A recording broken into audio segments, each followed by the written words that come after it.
À contre-penser, vous avez culpabilisé ce matin, certainement.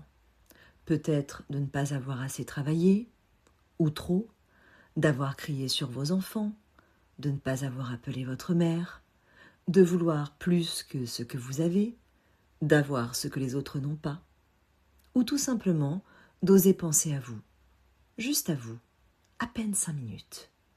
Peu importe votre âge, peu importe votre vie, la culpabilité est là, fidèle, ponctuelle, toujours disponible.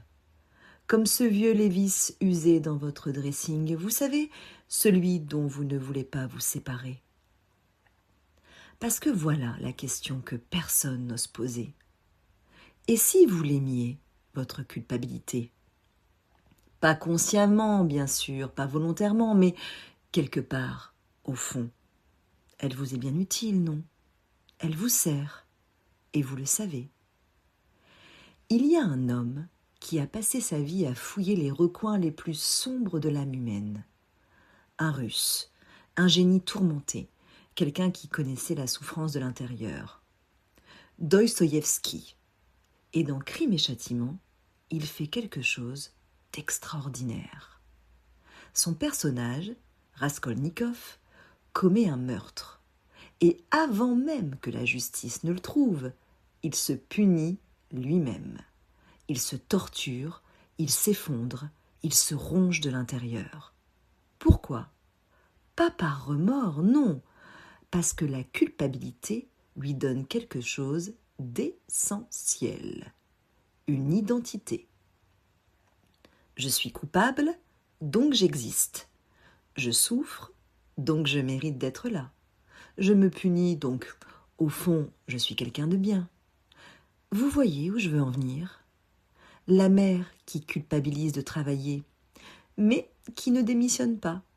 L'étudiante qui culpabilise de ne pas en faire assez, mais qui ne change rien. La businesswoman qui culpabilise de son ambition, mais qui continue de viser promotion sur promotion.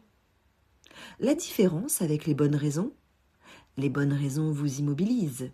Ce n'est pas le bon moment, je ne suis pas prête, les enfants sont petits. Elles vous empêchent d'avancer. La culpabilité, elle, est bien plus perverse. Elle vous laisse avancer, elle vous laisse même réussir, mais elle prend son loyer au passage.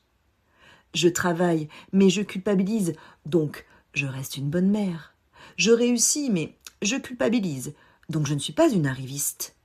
Je vis pour moi, mais je culpabilise, donc je ne suis pas véritablement égoïste.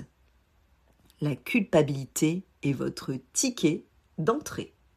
Elle vous permet d'avancer, de réussir, d'exister sans jamais vraiment assumer qui vous êtes. C'est l'arrangement idéal, sauf que vous payez cash, chaque jour.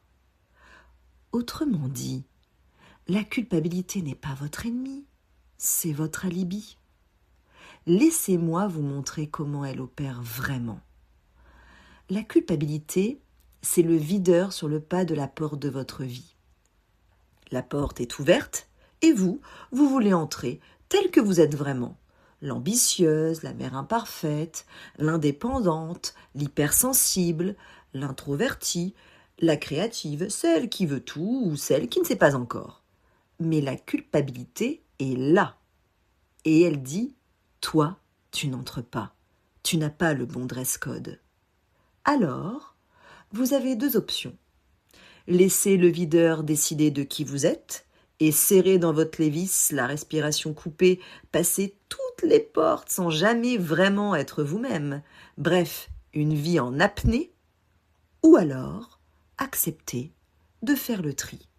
Videz votre dressing, ne gardez que ce qui est à votre taille, ce qui est intemporel, ce qui est vous. Et virez le videur, parce que c'est votre vie.